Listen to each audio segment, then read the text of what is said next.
আল্লাহ নবী সাল্লাল্লাহু আলাইহি ওয়াসাল্লাম বলছেন, হাদিসের মধ্যে আছে, যে ফজরের নামাজ পড়ে না, আল্লাহ রাসূল বলছে ওয়া ইল্লা আসবাহা খাবিসান নফস কাসলানান, ফজরের নামাজ যে পড়ে না, রাসূল বলেন সে হচ্ছে খবিস। খবিস, এটা খবিস তুই বেটা। এই তোমরা যারা ফজরের নামাজ পড়ো না, খবিস তুই বেটা, খবিস। পাউডার লাগায়, আবার পাউডার লাগাও কিত্তা, খবিস কোথাকার খবিস, আবার পাউডার লাগাও কিত্তা, ফেয়ার এন্ড লাভলি ডলও কিত্তা। কথা বলেন না কেন? তুই কিত্তা পাউডার লাগাও, পাউডার লাগাইলে বুঝি সুন্দর হয়। বেড়ি দেখো না পাউডার লাগায়ও, এ বুড়িয়ে লাগায় ঘন্টা দুয়েক পর আবার এ বুড়িয়ে দুইয়া লাগ, বুড়ি জানে এটা ধোকা, ঠিক কিনা বলেন না? এটা যে ধোকা, নাহলে বুড়ি ধোকা।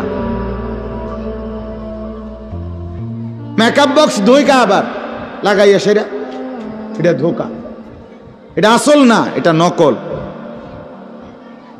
আল্লাহ নবী সাল্লাল্লাহু আলাইহি সাল্লাম বলেন বেনামাজি খবিস। আর নবীজি হাদিসে আছে, বাথরুমে ঢুকতে, পেশাব পায়খানায় ঢুকতে নবীজি খবিস থেকে পানাহ চাইতেন, দোয়া পড়তেন।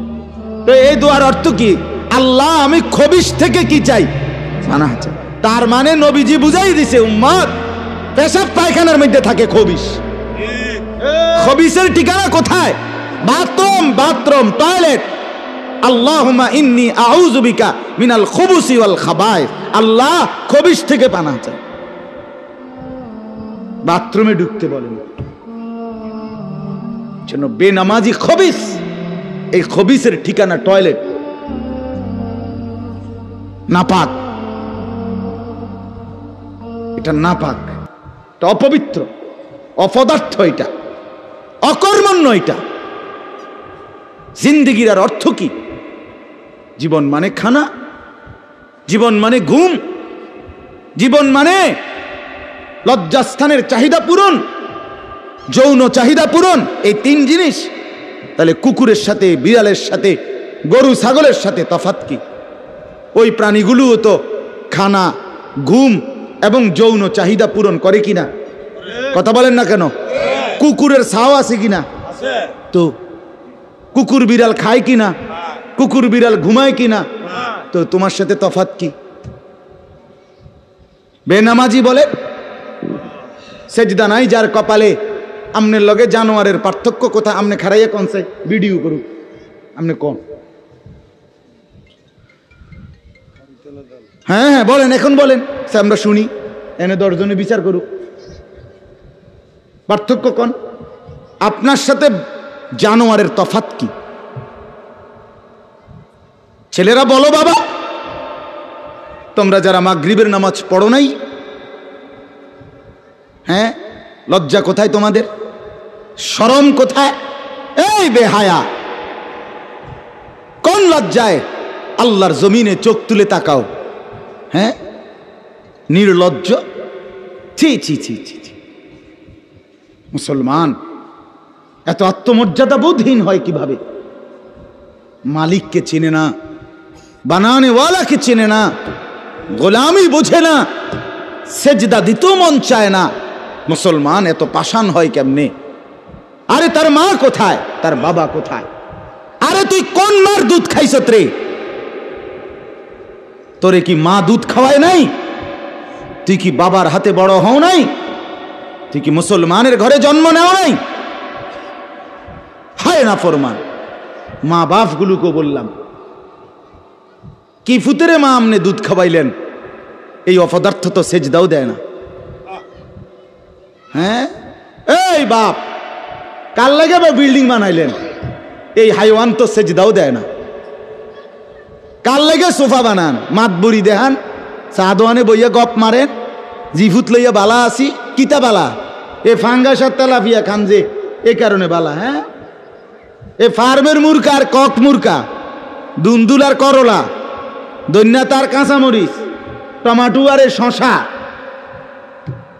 এই তো খানা। আর কিতা কথা বলে? আর কি ঘুরে গেলে তো ফাঙ্গাস তেলাপিয়ে। দুনিয়ার বেশি কি ভোগ করছি আমরা? খুব আশ্চর্য কিছু, অনেক কিছু দুনিয়া ভোগ করছি আমরা। এটুকু দুনিয়া ভোগ করছেন বলে এ ফান কদ্দুর খান, বিড়ি খান, চা খান, বন খান, টেলিভিশনে মানুষের বেডির নাচ চান। আমনের বেডি তো আর নাচে না, নাচে মানুষের বেডি। কথা বলেন না?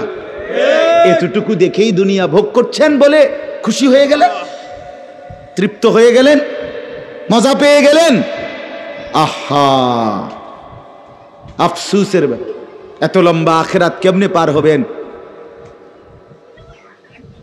এত লম্বা কবরের জিন্দেগি কেমনে পার হবেন বলেন তো? নূহ আলাইহিস সালামের জামানায় যারা মারা গেছে তারা আজ কত হাজার বছর কবরে পড়ে আছে। ইব্রাহিম আলাইহিস সালামের জামানায় যারা মারা গেছে তারা আজকে কতদিন কবরে পড়ে আছে। হ্যাঁ, আবু জেহেল আজকে কত বছর কবরে পড়ে আছে?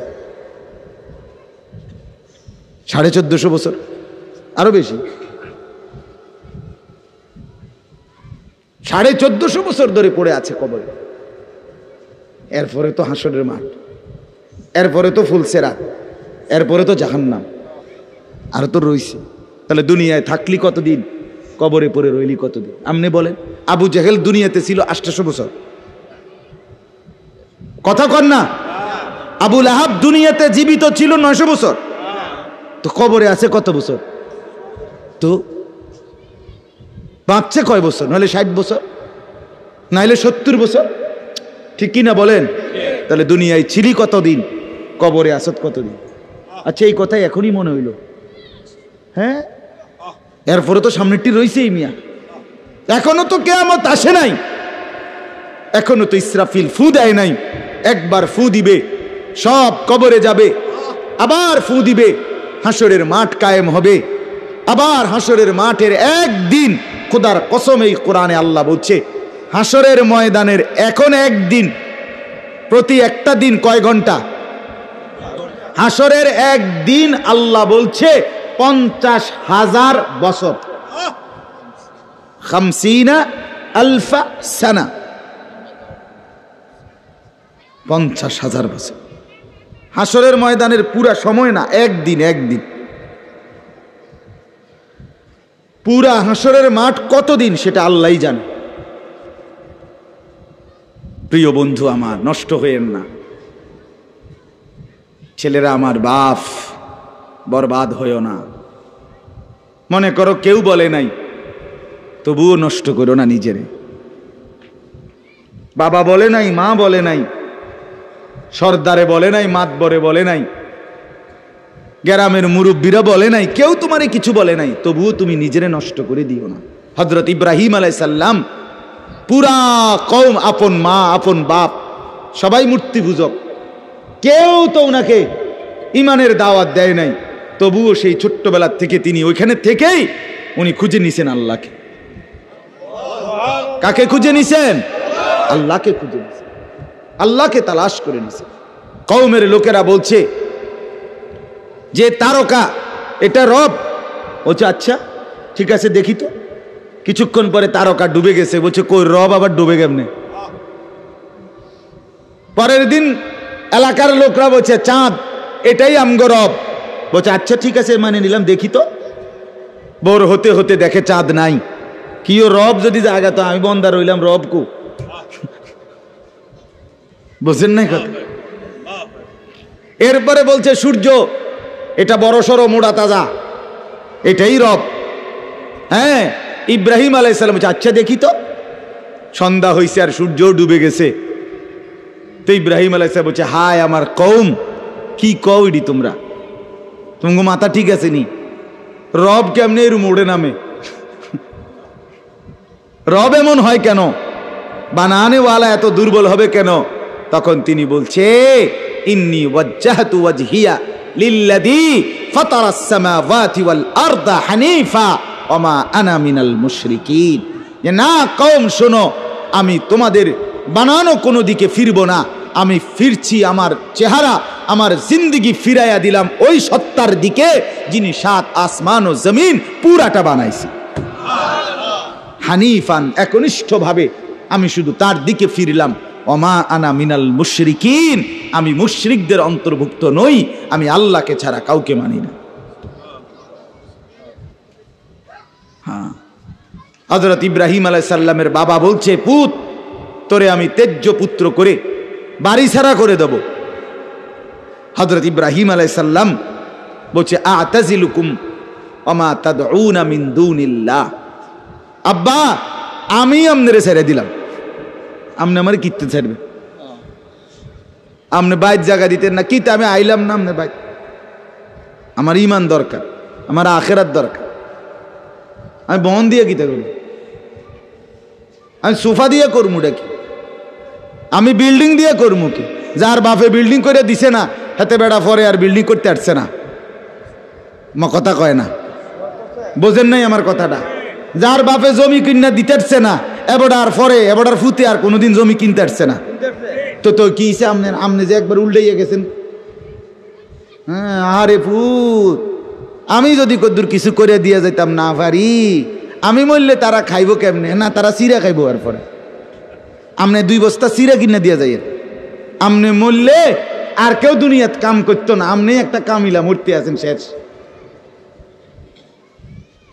এটা ধোকার কথা না, বলেন না কেন? তো হযরত ইব্রাহিম আলাইহিস সালাম বলছে, আব্বা আপনাকে ছেড়ে দিলাম। ওমা তাদউনা মিন দুনিল্লাহ, আল্লাহকে বাদ দিয়ে যে আপনি যাকে ডাকেন সেই মূর্তি, আল্লাহকে বাদ দিয়ে যেগুলোকে আপনি ডাকেন, বাপ আমি এগুলোকেও ছেড়ে দিলাম। এবার ইব্রাহিম নবী বললেন, ওয়া আদউ রাব্বি, আমি শুধু কেবল আমার রব আল্লাহকে ডাক দিলাম, গোটা দুনিয়া ছেড়ে দিলাম বাপ, সংসারও ছেড়ে দিলাম বাপ, আপনি মা বাবার মায়াও ছেড়ে দিলাম, আমি শুধু আমার আল্লাহকেই ডাকলাম। আসা আল্লাহ আকুনা বিদুআই রাব্বি শাকিয়া। এবার ইব্রাহিম নবী বলেন, আব্বা আমি বিশ্বাস করি আমার ওই এক আল্লাহকে ডেকে কেউ কোনোদিন বঞ্চিত হয় না। মাখলুককে ডেকে হেরে যায়, নেতা ভুলে যায়, কর্মীও ভুলে যায়, মা বাপও অনেক সময় রাগ করে, মা বাপ অনেক সময় ভুলে যায়, সন্তানও মা বাপকে ভুলে যায়, সবখানে হইতে পারে এমন, কিন্তু আমার আল্লাহকে ডেকে কেউ এমন হয় না যে বঞ্চিত হয়। আল্লাহকে বান্দা যখন জমিন থেকে ডাক দেয় আল্লাহ রব্বুল আলামিন সাথে সাথে বলে লাব্বাইক ইয়া আবদি, আমার বান্দা আমি হাজির, বল না বান্দা কি দরকার। বান্দা আবার বলে আল্লাহ, আল্লাহ আবার বলে লাব্বাইক, আছি তো বলো না। বান্দা বলে সুবহানাল্লাহ, আল্লাহ বলে শুনছি তো বান্দা, বলো না কি চাও বান্দা। বান্দা আবার বলে আলহামদুলিল্লাহ, আল্লাহ বলে বলো না কি চাচ্ছ বলো। আল্লাহু আকবার, বলে আবারও বলছি কি চাচ্ছ বলো না, আমি তো শুনতেছি, আমি তো আছি বান্দা। কিন্তু বান্দা যখন শুধু আল্লাহকে ডাকতে থাকে, জিকির করতে থাকে, তাসবিহ পড়তে থাকে, মনের কষ্ট দুঃখ বেদনা চাওয়া পাওয়া কিছুই বলে না, শুধু জিকির করে, শুধু জিকির করে, শুধু আল্লাহকে ডাকে, আল্লাহকে ডাকে, শেষ পর্যন্ত আল্লাহ খুশি হয়ে বলে বান্দা তুই যেহেতু আমাকে ডেকে মজা পাইছো, ঠিক আছে বান্দা তুমি আমাকে ডাকতে থাকো, আমি আল্লাহ তোমাকে দিতে থাকি। কি লাগবে আমি তো জানি, তোর বিবি অসুস্থ আমি কি জানি না, তোর ছেলে বিদেশে অসুবিধায় আছে আমি কি জানি না, কথা বলেন, তোর যে শরীরের সমস্যা আমি কি এটা জানি না, আমি তো সব জানি, কোথায় তোর কোন মুসিবত। আল্লাহর আড়ালে কি কিছু হয়, আল্লাহর গোপনে কি কিছু হয়, তাইলে আল্লাহর ইচ্ছা ছাড়া কি কিছু হয়। এজন্য মোবাইলের কথা বলতে গিয়ে এতগুলোর কথা লম্বা বললাম। ছেলেদেরকে বললাম বাবা অনেক ছেলে বসছো, মাশাআল্লাহ, আল্লাহ খুব বরকত দান করে। আজকে মুসলমানের যুবক তোমাদের ফেরার অপেক্ষা ইসলাম। তোমরা যদি নামাজি না হও, চরিত্রবান না হও, জীবনটা যদি নারীর পিছনে আর ছবির পিছনে, নর্তকীর পিছনে আর উলঙ্গ ছবির পিছনে, মদ, জুয়া, জিনা, ব্যভিচারের পিছনে শেষ করে ফেলো। এই চোখের দৃষ্টি, এই নজর, এই চোখের দৃষ্টি, এটা যদি নষ্ট করে ফেলো গুনাহ দেখতে দেখতে, নাপাক ছবি দেখতে দেখতে, তো তোমরা নিজের জীবনই ভালো বাঁচবা কেমনে, ইসলামের জন্যই লড়বা কেমনে? আর মুসলমানের যুবক যদি হেরে যায়, মুসলমানের যুবক যদি পড়ে যায়, তো দ্বীনের জন্য জানবাজি রাখবে কে? এই বুড়ারা, 60 বছর 70 বছরের বুড়া, এবড়া আর দৌড়তে পারবো? এবড়া দোয়া না করবো? কথা বলেন না কেন? মুরব্বীরা কি করবে? কলিজা ছিঁড়ে দোয়া করবে। অতএব আমি আপনাদের কাছে এতক্ষণের কথার মূল একটা উদ্দেশ্য, আমি 2টা আয়াত পড়ছি, এই আয়াতের আঙ্গিকে কথাটা বলার জন্য বলছি। আজকে আমরা গুনার মধ্যে সবচেয়ে বেশি, বহুভাবেই আমাদের মধ্যে গুনাহ আছে, বাকি এই নজরের গুনাহ আমাদের সবচেয়ে বেশি। কিসের গুনাহ বলেন না? নজরের গুনাহ। আমাদের চোখ নিয়ন্ত্রণ হারা, বাঁধন হারা। আমাদের যুব সমাজ, ছেলে মেয়ে, তাদের পুরাটা চোখ তারা মোবাইলকে দিয়ে দিছে। ওই যে আগে যে শুনছি যে স্বেচ্ছায় চক্ষুদান করত, কথা বুঝছেন না কথা? হ্যাঁ, মরণোত্তর চক্ষুদান। এই মরণোত্তর চক্ষুদান না, জীবিত চক্ষুদান। ওই দেখেন, ওই দেখেন ইয়া দেখো, ওই মোবাইল কার হাতে? এতে সাইজ হলো ট্যাবলেট সাইজ, তার থেকে তার মোবাইল বড়। যেই অপদার্থ তার হাতেই মোবাইল দিছে, ওই সবচেয়ে বড় অপদার্থ। ওইটা একেবারেই অপদার্থ। সে যদি ভাই হয় তো ভাই অপদার্থ, বাপ যদি হয় ওইটা অপদার্থ বাপ। এই সন্তান নষ্ট করার সবচেয়ে বড় দায়ী আপন গার্জিয়ান। মা বেডি 2 বছরের বাচ্চাটারে বড় মোবাইলটা দিয়ে দিছে, তুই টিপ এটা, তুই তাবু ডিস্টার্ব করিস না, আমি সাইজ দিয়ে আসি ড্রেসিং টেবিলে, এবুডি পাউডার ডলে, হেতে মোবাইল টিপ। কথা বুঝেন নাই? ও বেডি হিন্দি সিরিয়াল দেখে টেলিভিশনে, হ্যাঁ হিন্দি সিরিয়াল দেখে, ইন্ডিয়ান সিরিয়াল দেখে, কি দেখে? মনোযোগ দিয়ে দেখে। হিন্দি সিরিয়ালের সবগুলোর মূল বৈশিষ্ট্য হলো স্বামী স্ত্রীর ঝগড়া, শাশুড়ির থেকে জামাইরে কেমনে আলাদা করতে হবে, দেবর ননদের কেমনে স্বামীর থেকে বিচ্ছিন্ন করতে হবে, মানে সংসার কিভাবে তছনছ করবে, এটা হলো ওই বেঈমানদের সবচেয়ে বড় ষড়যন্ত্র। সবগুলোর বৈশিষ্ট্য এটা। মহিলারা এইটা দেখা বিবাহের পরে 6 মাসও একসাথে আর থাকতে চায় না। 6 মাসও না। বেডির সিদ্ধান্ত, মরি আর বাসি, তে বেড়ারে তার বাপ মার থেকে আলাদা করুন। জীবনের সাধনা এটা। হায় হায়, লানত, অভিশাপ ওই নারীর প্রতি, যে নারী তুমি বেটি তোমার একটু সুখের জন্য স্বামী বেচারাকে আলগা করে লাইলা।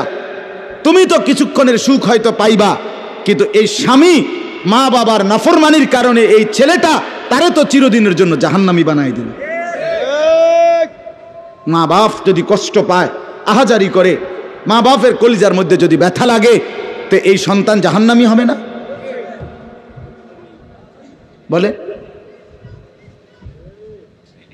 এজন্য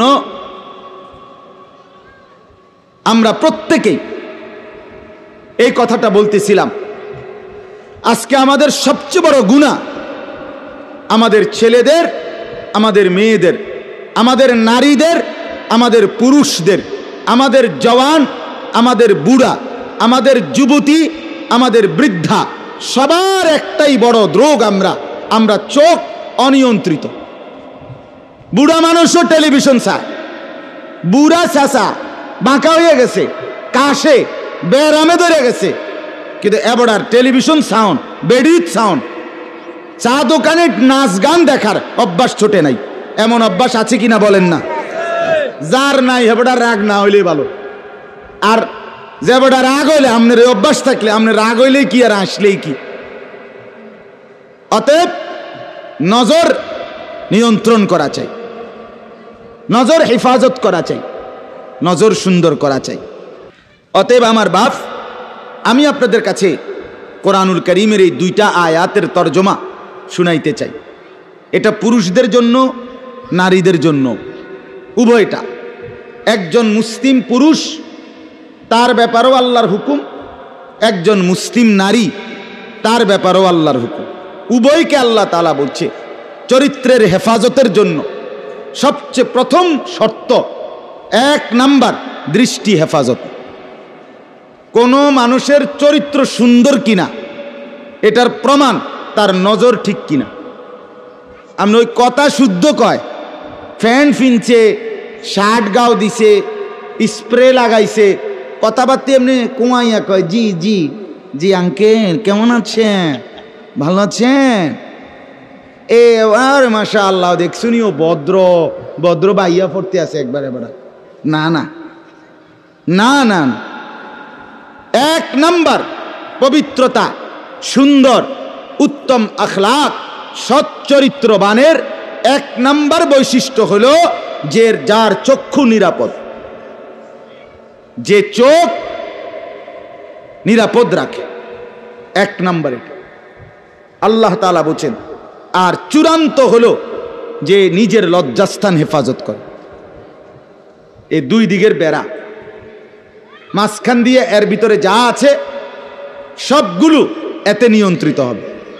যে নিজের চোখকে হেফাজত করে, নামাইয়া রাখে, ভিন নারী, হ্যাঁ, যেই দৃশ্য দেখা, যেই ছবি, যেই নাচ গান, অশ্লীল দৃশ্য, হ্যাঁ, উলঙ্গ ছবি, বেপর্দা নারী, ভিন নারী, যাকে দেখার আমার কাছে অনুমতি নাই, আল্লাহ অনুমতি দেন নাই, তার থেকে নজর যে নামিয়ে রাখে এবং নিজের লজ্জাস্থান যে হেফাজত করে, আল্লাহ কোরআনে বলছে যালিকা আজকা লাহুম, এটাই হচ্ছে সর্বশ্রেষ্ঠ পবিত্রতা।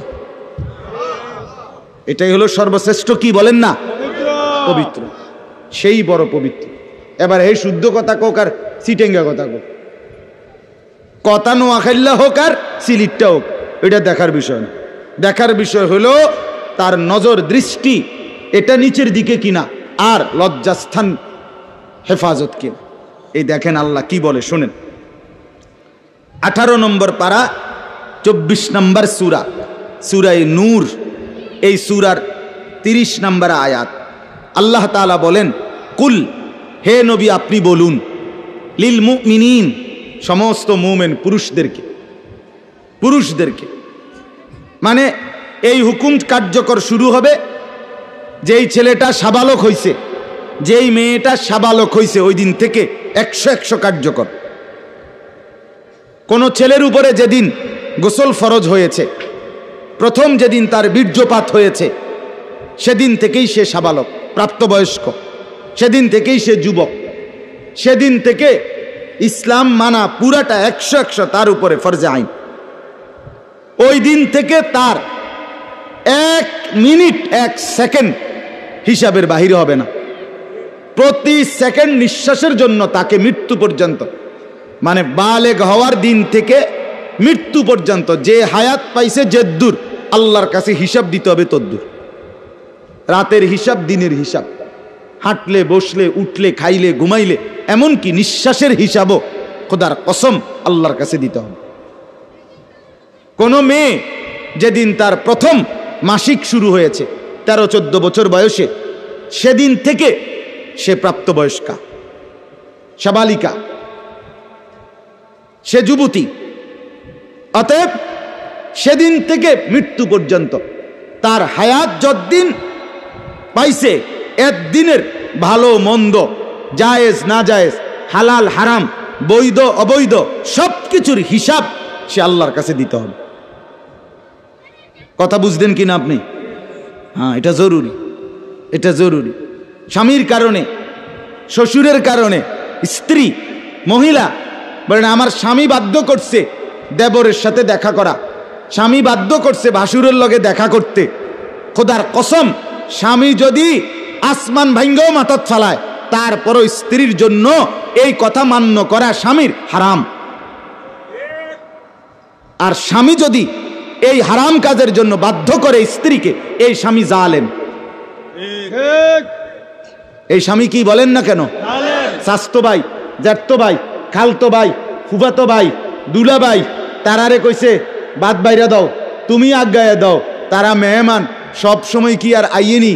হ্যাঁ, যেই স্বামী বলে, যেই শ্বশুর বলে, এই উভয়টাই জালেম, নিকৃষ্ট পাপী, সীমা লঙ্ঘনকারী, সীমা লঙ্ঘনকারী, কোনো সন্দেহ নেই, কোনো সন্দেহ। আল্লাহকে, আল্লাহর হুকুমের বিরোধিতা করে মাখলুকের হুকুম মানা অনুমতি নাই, অনুমতি নাই। হযরত ইব্রাহিম আলাইহিস সালামের বাবা ওনাকে মূর্তি পূজা করতে বাধ্য করতে চাইছে, করছে না? কইছে না যে নরে তেজ্য পুত্র করে দেবো বেড়া? কোরআনের আয়াত। ইব্রাহিম আলাইহিস সালাম বলছে আমনেরে আমি ছেড়ে দিলাম। কিসের জন্য? ঈমানের জন্য। কিসের জন্য বলেন না? ওয়া ইন জাহাদাকা আলা আন তুশরিকা বি মা লাইসা লাকা বিহি ইলমুন ফালা তুতি'হুমা ওয়া সাহিবহুমা ফিদ দুনিয়া মা'রুফা। কোরআনে আল্লাহ বলেন, তোমার মা বাপ যদি তোমাকে আমি আল্লাহর সাথে শিরিক করতে বলে, তুমি কোনোভাবেই তার অনুসরণ করবে না। হ্যাঁ, তবে মা বাবার সাথে কষ্টদায়ক আচরণ করবে না, ব্যবহার করবে ভালো, ব্যবহার করবে উত্তম, তার গায়ে হাত দিবে না, তারে ধাক্কা দিবে না, তারে গালি দিবা না, তারে ধমক দিবা না, কিন্তু তার কথা মানবা না। কোন কথা? আল্লাহর নাফরমানির কথা, শিরিক, কুফর, নাজায়েজ, হারাম, হারাম। সেদিন আমার কাছে এক যুবক ভাই জিজ্ঞেস করছে এ কথা, যে তার বাবা তাকে বাধ্য করতেছে তার দোকান দেখাইয়া 5 লাখ টাকা সুদে টাকা নিয়ে দিতে। মন নাই? আমি পরিষ্কার আমরা বলছি যে অসম্ভব কথা। তোমার বাপ প্রয়োজনে তোমারে ঘর থেকে বের করে দিবে, দেও। এক তো তুমি তারে গালি দিও না, কিন্তু তুমি তার এই কথা মান্য না। এই কথা মানার অধিকার, যেটা আল্লাহ হারাম করছেন সেটা বাবার কথার কারণে হালাল? আরে বলেন না কেন? যেটা আল্লাহ হারাম করছেন সেটা স্বামীর কথার কারণে হালাল না। না, আমি কিতা করতাম, বেডিতে এই সমস্ত ফাঁকনা কথা কইলে হইতো না। তে বেড়া বাতানে চাইলানে আমি রাইন্দা দেই, এরপরে কিতো বেডি হেতে কইতে পারবো। আরে আলাপ, এসব আলাপ করলে হইতো। ফেরাউনের ঘরে বিবি আসিয়া, ফেরাউনের মতো জালেম কাফের, তার ঘরে নিজের ঈমান 100 ঠিক রাইখা দেখাই দিছে পৃথিবীবাসীকে যে জমিনে ফেরাউনের চাইতে বড় কাফের কে হবে। আমি তার ঘরে থাইকে ঈমানদার থাকছি, আমি স্ত্রী আসিয়া, আমি জান্নাতি। অতএব পৃথিবীর সবচেয়ে বড় জালেমের ঘরে থাকলেও, পাপীর ঘরে থাকলেও তোমাকে আখিরাত বরবাদ করতে পারবা না। আল্লাহ আমাদের মা বোনদেরকে বুঝার তৌফিক দান করে, আপনাদেরকেও বুঝার তৌফিক দান। নিজের স্ত্রী, নিজের কন্যাকে বাজারের পণ্য বানাবেন না। আত্মমর্যাদা বহুত বড় সম্পদ, গায়রত। আপনার স্ত্রী বেপর্দা বাজারে বাজারে ঘুরে, রাস্তার পুরুষ রাক্ষসের মতো তাকাইয়া দেখে, আপনার আত্মসম্মানে লাগে না, আপনি বেগায়রত, আপনি পুরুষ নামের কলঙ্ক। আপনার মেয়ে বেপর্দা হাঁটে, 8-7 কাপড় পরে, টাইট কাপড় পরে, জামা পরে, রঙ্গিলা পাউডার সিয়া সাজ্জা রাস্তার বখাটে দুই পাশে কুত্তার মতো দুই পাশে গুরগুর গুরগুর কইরা পিছনে পিছনে ঘোরে। আমনে বাপ হইয়া জানেন, মেয়ে মা হইয়া দেখছেন, আমনের গায়ে লাগে না, কলিজায় লাগে না। আপনি বেগায়রত, আত্মমর্যাদাহীন পুরুষ আপনি। আমি সেদিন নিজে দেখছি, আমার কলিজা ছিঁড়ে গেছে। আমি নিজে দেখছি, ওই দেবিদ্দার রাস্তা দিয়ে আসতেছি, বাজারের মধ্যে জ্যাম। হঠাৎ আমার নজর জানালা দিয়ে বাহিরে দেখলাম একটা স্কুল পড়ুয়া মেয়ে। মেয়েটা আপনার স্বাভাবিকভাবে জড়সড় হয়েই হাইটা যাইতেছে সামনে দিয়া। ঠিক মেয়েটার এক হাত পিছনে একটা ছেলে আপনার এই বড় মোবাইল দিয়া, মেয়েটা হাঁটতেছে মেয়ের মতো, এই জানোয়ারে পিছন থেকে ভিডিও করতে করতে মেয়ের যাইতেছে পিছন। আমার মন চাইছে জানালা খুলে বলি, বোন তোর পিছনে কুত্তা লাগছে, তোর পেছনে কি লাগছে? কুত্তা লাগছে, তুই তোরে কুত্তা থেকে বাঁচা। বলেন মুসলমান এত নিকৃষ্ট হয় কিভাবে? আমরা নিজে কিতাবে পড়ছি, আজকেও পড়ছি ইয়াহিয়া, এই বইটা ফিলিস্তিনি বই, এটাতে লেখা আছে পৃথিবীর পশ্চিম প্রান্তে, মনে করেন পৃথিবীর এদিকে শেষ প্রান্তে যদি কোনো মুসলমান বোন নির্যাতিত হয়, খোদার কসম পৃথিবীর পূর্ব প্রান্তের শেষ মুসলমানের উপরও ফরজ ওই বোনের ইজ্জতের বদলা নেওয়া। এটা মাসালা। হ্যাঁ, কথা ছিল এই, মুসলমানের যুবক হবে মা বোনের ইজ্জতের পাহারাদার। আহা, কোথায় সেই মোহাম্মদ বিন কাসেম, 17 বৎসরের যুবক, আরব থেকে, আরব জাহান থেকে আসছে ভারতে, সিন্ধু প্রদেশে দেবল রাজার এলাকায় একজন বোনকে একজন ডাকাত, জলদস্যু, একজন পানির ডাকাত জলদস্যু তৎকালীন জামানায় একজন মুসলিম বোনের গায়ের ওড়না ধরে টান দিছিল। তখন ওই বোন চিঠি পাঠাইছিল হাজ্জাজ ইবনে ইউসুফের কাছে আরব দেশে, হাজ্জাজ তুমি বেঁচে থাকতে তোমার মুসলিম বোনের গায়ের ওড়না ধরে টান দিছে বেঈমান কাফের, তুমি এর বদলা নিবা কিনা আমি শুনতে চাই।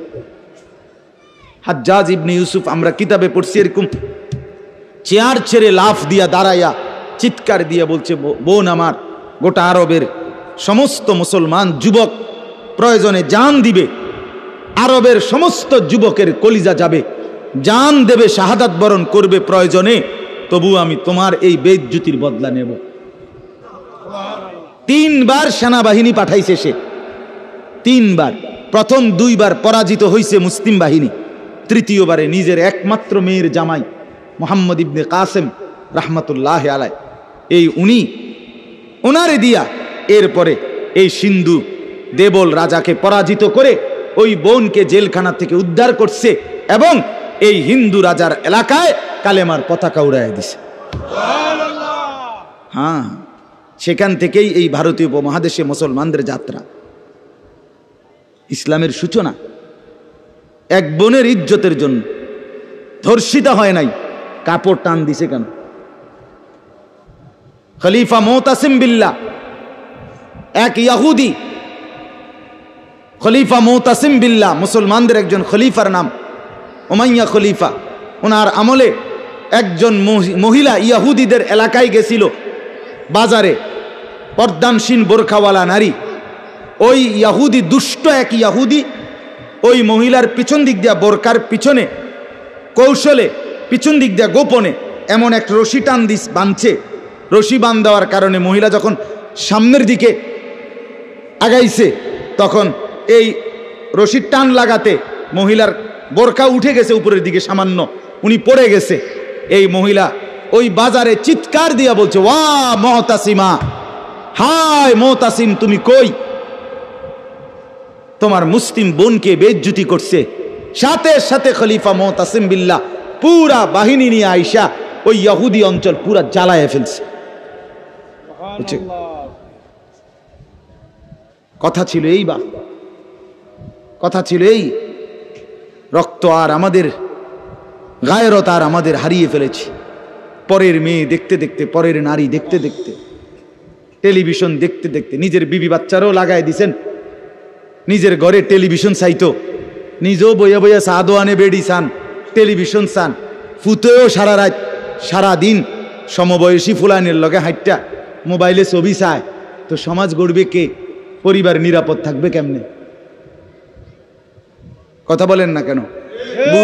বুড়ারাও সাদো আনে, বেড়ি তো ঘরের টেলিভিশনে, ফুলা ফাইনে মোবাইলের আড্ডায়, তো মানুষ চরিত্রবান হবে কিভাবে? কমপক্ষে মুরব্বিগত লজ্জাবোধ থাকা উচিত। আমার এটা মাথাতে ধরে না, মানে দাড়িওয়ালা 60 বছরের বুড়া বেড়া কেমনে বেড়ি চায় সাদো আনে বই? আমার একারে বহুদিন ভাই, আমি এটা অনেকদিন চিন্তা করে চাইছি, মানে এটার কারণটা কি? আরে এরকম বুড়া বেড়া কিনলে বেড়িয়ে চাইবে? আমনের কি জীবনটা আজ এতটা বছর পরেও এখনো আমনের আখেরাতের কথা মনে পড়ে নাই? আরে কি ডাকাইতো আমনে? আমনে মরতেন না? আয় হায় হায়, আল্লাহ, একটা সমাজের মধ্যে কিছু মানুষ তো থাকা উচিত। আরে বলেন না, 2, 4, 10, 50 জন মানুষ তো একটা সমাজে থাকা উচিত, যারা সবাইকে চরিত্রের কথা, আখলাকের কথা, নামাজের কথা, আল্লাহর কথা, পরকালের কথা বলবে। এটা কি উচিত না? কথা বলেন, উচিত না? কিছু মানুষ উচিত না? কই মানুষগুলো কই? বলেন না চাচা, ওই মানুষগুলো কই? চেয়ারম্যান ভাই বলেন, কই মানুষগুলো কই? আচ্ছা চেয়ারম্যান আপনি কোন ভাই, আমি তো এতক্ষণ খেয়াল করি নাই। আরিফ ভাই আমাদেরও খুব কলিজার টুকরা, মহব্বতের আমার। তো আপনি বলেন, একজন চেয়ারম্যানকে বলতে বলেন মাইক দিয়ে, এখন এক সপ্তাহ এক মাসে এই নারী গঠিত কেলেঙ্কারির কি পরিমাণ বিচার তারা করতে হবে? আমি অসংখ্য চেয়ারম্যানের সাথে কথা বলছি, প্রায় বলে হুজুর সমাজটা খাইয়া লাইছে একদম। এই যে বলতেছে এটাই বেশি। চরিত্রহীনতার সয়লাভ। আহা আহারে নারী, বেচারা স্বামী 16 বৎসর বিদেশ করছে, হায় রে কলজা ফাটা তার কষ্ট। কি পরিমাণ রোদ্রে টাকা রোজগার করছে, কয়টা টাকা। আমি তো সৌদি আরবে যে কয়বার আল্লাহ নেওয়ার তৌফিক দিছে, হজ উমরায় গেছি অন্য কোনো কারণে না, প্রতিবারেই দেখছি বাফ আহারে প্রবাসীদের কষ্ট কাকে বলে। প্রখর রোদ। এই শুধু তর্জমাটা শোনেন, 5 মিনিটে শেষ হয়ে যাবে তর্জমা। আল্লাহ তাআলা বলেন কুল্লিল মুমিনিনা, হে নবী আপনি মুমিন পুরুষদেরকে বলেন। তাহলে পুরুষ বলতে কি বুঝাইছি বুঝছেন তো এটা নাকি? যেদিন থেকে সাবালক, আর মহিলা যেদিন থেকে তার মাসিক শুরু হয় প্রথম, সেদিন থেকে নারী। আল্লাহ বলেন হে নবী প্রত্যেক পুরুষকে বলেন ইয়াগুদ্দু মিন আবসারিহিম ওয়া ইয়াহফাজু ফুরুজাহুম, তারা যেন বাধ্যতামূলক 2টা কাজ করে। এক, ইয়াগুদ্দু মিন আবসারিহিম, তারা যেন তাদের চোখ নিচের দিকে নামায় ভিন নারী থেকে, নাজায়েজ দৃশ্য থেকে, যে জিনিস দেখার অনুমতি নাই, যেই ছবি দেখার অনুমতি নাই, যেই নারীকে দেখার অনুমতি নাই, তার থেকে যেন তারা চোখ নামায়। ওয়া ইয়াহফাজু ফুরুজাহুম, এবং প্রত্যেকটা মুমিন যেন নিজের লজ্জাস্থানকে হেফাজত করে। নিজের লজ্জাস্থান হালালভাবে অনুমোদিত ছাড়া, স্বামী স্ত্রীর পবিত্রতা ছাড়া অন্য কোনো ক্ষেত্রে নিজের লজ্জাস্থানকে হারামভাবে যেন ব্যবহার না করে। নিজের হাত দ্বারা কোনো অবৈধ কাজ যেন না করে, নিজে পুরুষ যেন কোনো অবৈধ নাচ না করে, বিন নারীর সাথে যেন নিজের লজ্জাস্থানের জিনা বেবিচার, যেন অসভ্যতা অশ্লীলতা এমনটা যেন না করে। আল্লাহ বলেন যালিকা আজকা লাহুম, কি হবে এতে? আল্লাহ বলে এটাই হবে সর্বশ্রেষ্ঠ পবিত্রতা। এটাই কি বলেন না? সর্বশ্রেষ্ঠ পবিত্রতা। ইন্নাল্লাহা খাবীরুম বিমা ইয়াসনাউন, আল্লাহ বলে যত কৌশলে, যত ফন্দিতে, যত বুদ্ধিতে, যত সিক্রেটে, যত গোপনে তোমরা যে যাই করো, আমি আল্লাহ 100 খবর রাখি। আমার কাছে কিছু গোপন নাই।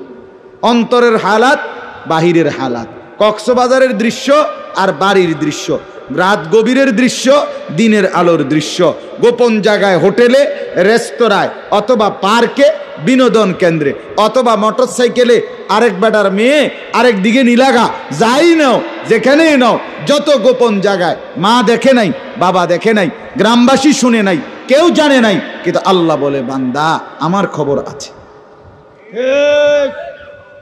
আমার থেকে আড়াল করতে পারবে না। অতএব চোখের হেফাজত, চোখের হেফাজত। বুড়া মানুষ আপনাদেরকে মৃত্যু পর্যন্ত, 90 বছরের বুড়া, আমার বুড়া হয়ে গেছি, বয়স হয়ে গেছে না, মানুষের শরীর আড্ডি মাড্ডি বয়স হয়। শাহওয়াত, শাহওয়াত যেটাকে বলে, কামনা বাসনা, এটা কখনোই বুড়ো হয় না, বুড়ো হয় না। হ্যাঁ সোজা কথা, আমি খোলামেলা বললাম, শাহওয়াত কি হয় না? বুড়ো হয় না। এজন্য বালেগ থেকে বৃদ্ধ পর্যন্ত সবাই এই হুকুম। 2 নাম্বার আল্লাহ বলেন 31 নম্বর আয়াত, অকুল্লিল মুমিনাতি ইয়াগদুদনা মিন আবসারিহিন্না ওয়া ইয়াহফাজনা ফুরুজাহুন্না, হে নবী আলাদাভাবে আপনি মুমিন মহিলাদেরকেও বলেন, নারীদেরকেও বলেন, তারাও যেন এই 2টা কাজ করে। কি? চোখ নামিয়ে রাখে, চোখ নামিয়ে রাখে। কোনো নারী যেন রাস্তার পুরুষ, ভিন পুরুষ, যাদেরকে দেখার অনুমতি নাই, এই যে দেবর, এই যে ভাসুর, চাচাতো ভাই, মামাতো ভাই, ফুফাতো ভাই, খালাতো ভাই, দুলা ভাই, এরকম মানুষগুলো যাদেরকে দেখার অনুমতি নাই, রাস্তার পুরুষ যাদেরকে দেখার, চোখ ফেলার অনুমতি নাই, তাদের থেকে যেন চোখ নামিয়ে রাখে। ওয়া ইয়াহফাজনা ফুরুজাহুন্না, আল্লাহ বলে প্রত্যেক নারীকে বলেন, হে নবী, তারাও যেন তাদের লজ্জাস্থানের হেফাজত করে। এক নারীর সতীত্ব, তার ইজ্জত, তার সম্ভ্রম, এটাই তার জীবনের সবচেয়ে বড় সম্পদ। যে নারী সতীত্ব হারা, যে মেয়ে ইজ্জত হারা, তার জীবনে আর 2 পয়সার কোনো মূল্য নাই।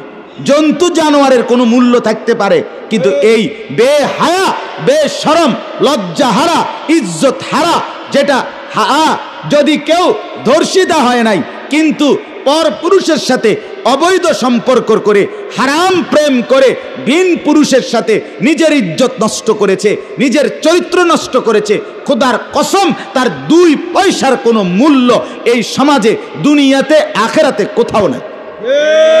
সে ঘৃণিত, সে লাঞ্ছিতা নারী, এটার আর কোনো মূল্য নাই। এই জন্য বিবাহ বহির্ভূত প্রেম করার পরে, বিবাহ করার পর এই বিবাহ আর টেকে না। আমার কাছে বলি, হুজুর কি গভীর সম্পর্ক ছিল, এখন বিয়ে করলাম, 8 মাস না যাইতেই সংসারটা জাহান্নামের টুকরা হয়ে গেছে। আমি বললাম মূল কারণ হইল, বিয়ার আগে আমনও হেবুডির কোনো দোষ ধরেন নাই, হেবুডিও আমনের কোনো দোষ ধরেন নাই, শুধুই কেবল ভালোই বাসছেন, কিচ্ছু আর কোনো ত্রুটি দেখেন নাই। তুমি না খুব ভালো, ও না এত ভালো, এটি তো ছিল আগে, যে সময় আপনি বালা বালা খাওয়াইছেন, চটপুটি, নুডলস, তারপরে বিভিন্ন বার্গার, এই সময় তো আরামে কথা কইছে। এখন যখন বিবাহ হয়ে গেছে, সংসার শুরু হয়েছে, এখন নুনের মধ্যেও দোষ, চিনির মধ্যেও দোষ। নুনও আগের মতো কড়া লাগে না, চিনিও আগের মতো মিঠা লাগে না। কথা বুঝেন না? এখন ভালোবাসা ঠুস।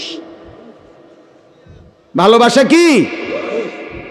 এজন্য আল্লাহ বলেন, নারীকে বলেন নজর নামাইতে এবং নিজের লজ্জাস্থান হেফাজত করতে, বাকিটা অন্য কোনো দিন। আল্লাহ তাআলা আমাদের প্রত্যেক পুরুষ নারী, যুবক যুবতী, জওয়ান বুড়ো প্রত্যেককে নিজের চরিত্রের সৌন্দর্যের জন্য চোখ দৃষ্টি নামানো এবং লজ্জাস্থান হেফাজত রাখবার তৌফিক দান করেন। আল্লাহ তাআলা কবুল করেন।